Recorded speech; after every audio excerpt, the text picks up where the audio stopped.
You can't just like become sustainable overnight. It really does take a journey. Like this is why on the ground groups like the Citizens Workgroup are really important, because these incredible ideas get built, and it really is like a way for the community to get like the government can't do everything, guys. Like we have to step it up, help them out a little bit.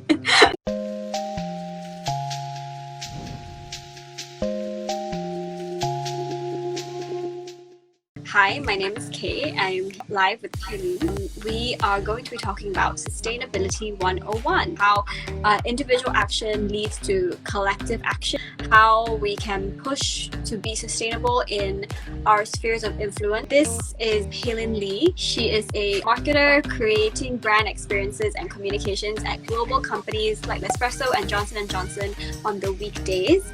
But on the weekends, she is a children's storyteller and party planner.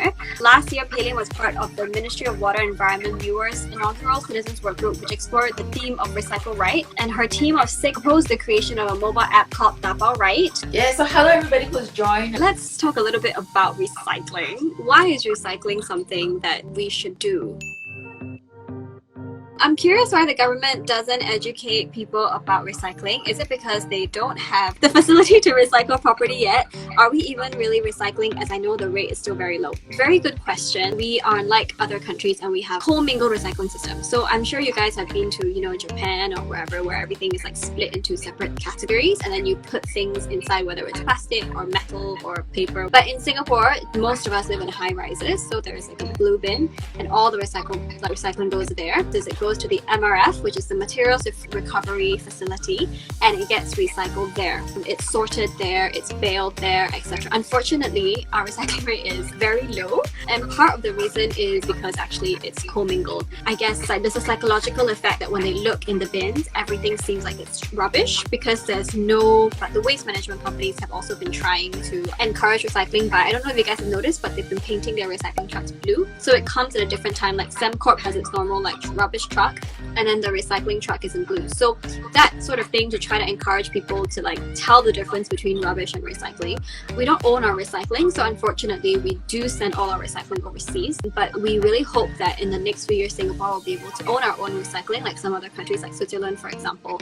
I mean, one big question I have, why don't us as people, as citizens, just put it into their different bins so that it's less tedious and it helps people psychologically? We at ZWSG do support sorting at source. It is a lot easier and it will help our recycling infrastructure. There are so many considerations. So the process is also one thing. How do we make it, economically efficient? It's a lot harder than it sounds. And I think the reality is that cost does play a part. We got to be realistic, right? Somebody has to pay for all this. Are we okay to start paying more for our trash, for example? Are we okay to pay more for more workers to drive more different cars to come pick things up?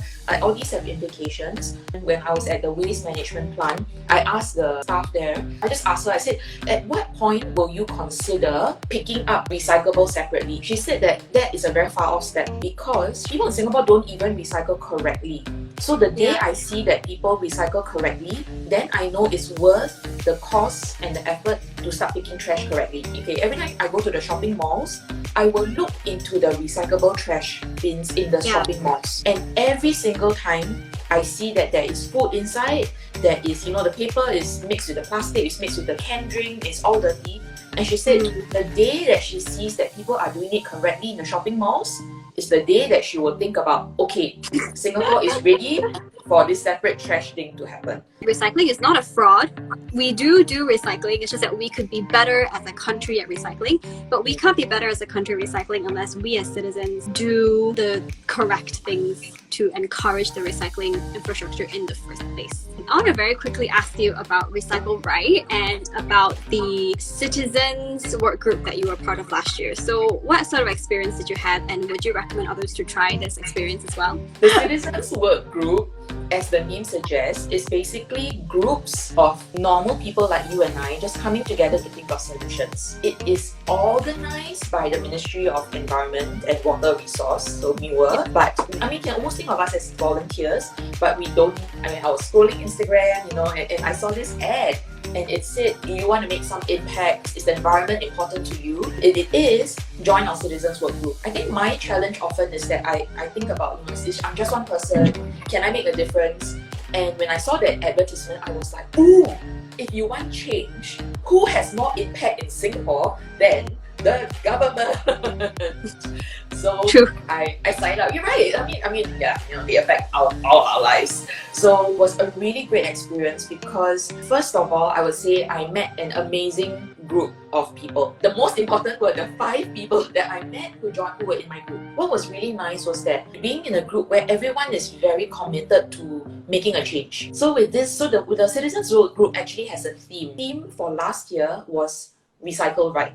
So the objective was the government was asking us as normal people, how can we help people, how can we help the country recycle correctly? There are people who are recycling, but they are not recycling correctly. On the first day, there was this uncle, he realized that day that all the time he has been putting his like noodle soup container, he doesn't wash it, he puts it in the blue bins. And he had been doing it for many years, thinking that he's doing the right thing. So it's like it's quite heartbreaking. Their intentions are good, they want to do the right thing, but they didn't know that it's wrong. How can we help more people know about this? We realized that we wanted to go further upstream to solve the problem. We didn't want to just teach people how to recycle correctly. We wanted to teach people to not even use the containers so that problem won't even happen. So our team decided that, okay, how about we try and encourage people to use more of their usable containers to tapao correctly. So we went upstream. So our team has actually, since we met in, I believe, September, we've actually been working. We're still meeting at least once a month. The end goal for us is to create a mobile app to incentivize people to BYO, to bring your own containers, bring your own cups, bring your own utensils. Tapao right is by citizens, it's not by the government, it's not by it's literally by people who have ideas. So those of you who think that you can't get involved in the ground are not correct. Yes, and it started the 6 of us. We started off just being like, what's this recycling project? We're noobs. But since then, I think what was great was Newer gave us a lot of resources, a lot of reading material to learn about the state of recycling in Singapore, what are the challenges they face. We were put in the position of having to solve the problem. And when you're in that position, you realize that it's really not that easy. It's very easy to say, oh, you should do this, government, or you should do that. But when you are put in that position and you know that you only have a certain amount of resource, a certain amount of priorities, then you realize you sometimes make the same decisions that the government will make. Sustainability is a buzzword, but it's not that easy to do. You can't just become sustainable overnight. It really does take a journey. This is why on the ground groups like the Citizens Workgroup are really important, because these incredible ideas get built and it really is a way for the community to get involved. The government can't do everything, guys. We have to step it up and help them out a little bit. Recently, BYO Bottle created this list of places that accept BYO, especially when it comes to bubble tea. ZWSG also has BYO Singapore as well, which is a similar idea. Ours is more just an amalgamation of everything, including retailers, so you can also check that out. And also Bearpack. Bearpack is a takeaway service that allows takeaway, but in reusable containers. If you're waiting for Tapao Right to become more solidified, in the meantime, try out Bearpack. It's something that also works really well and has been doing really great. The next topic that they're doing is going to be about single-use plastic. So if you are interested, the government is asking citizens that can citizens come up with ideas to suggest how we can cut down on the number of plastics. So that is something that's coming up. Just being with a group of like-minded people, that is really very helpful. It sparks so much creativity. You do get a little bit more education in this space. Like for example, last year we got to go to the waste management facility, which is usually not open to most people. And let's talk a bit about your crafting, Peilin. Sure. So Peilin is a storyteller, as we mentioned earlier. You also have some really cute crafts, and they are made from recyclable materials. I'm always encouraging art and craft. I think it's really important for kids, for adults also, and seeing the possibilities of things. So some of the things that I've done. So for this, for example, what I did with it was that, so I was doing this pirate party for kids, and we made it into this. We made it into a treasure box.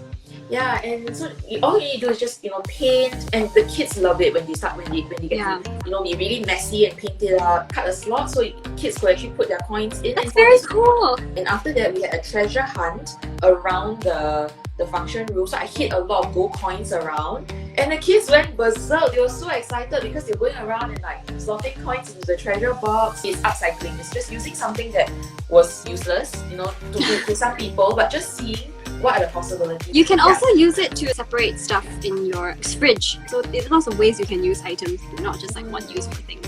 Another thing that I'm sure a lot of people are very familiar with is toilet rolls. Okay, we made this. So this came from a toilet roll. Actually, these are old rings that I don't wear anymore. And we made this. And it flaps. Yes, it double. This was something we did with an ordinary toilet roll.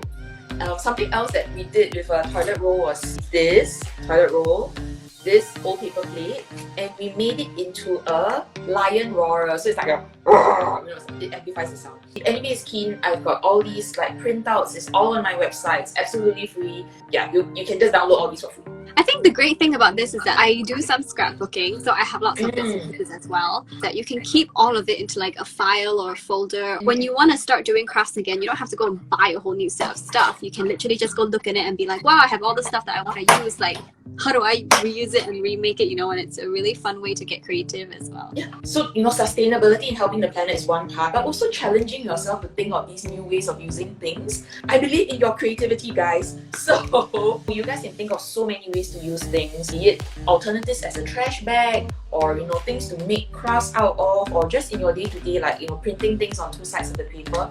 All these things are super useful, and it's just small baby steps. Not everybody's a Greta Thunberg, okay? We all can't be, and that's fine. And I think we need to stop shaming one another for not being at the same level of sustainability journey as the next person. But that being said, we do have ability to do things that we can do and be creative. We hopefully have inspired, or at least Peilin has inspired and encouraged you guys to think about getting more involved on the ground. I hope you guys have had a good time with us. Yeah, please check out Positively Peilin for more information and more like upcycled crafts. Yeah, we hope that this starts a dialogue with yourself and with your community, and thank you very much for being here.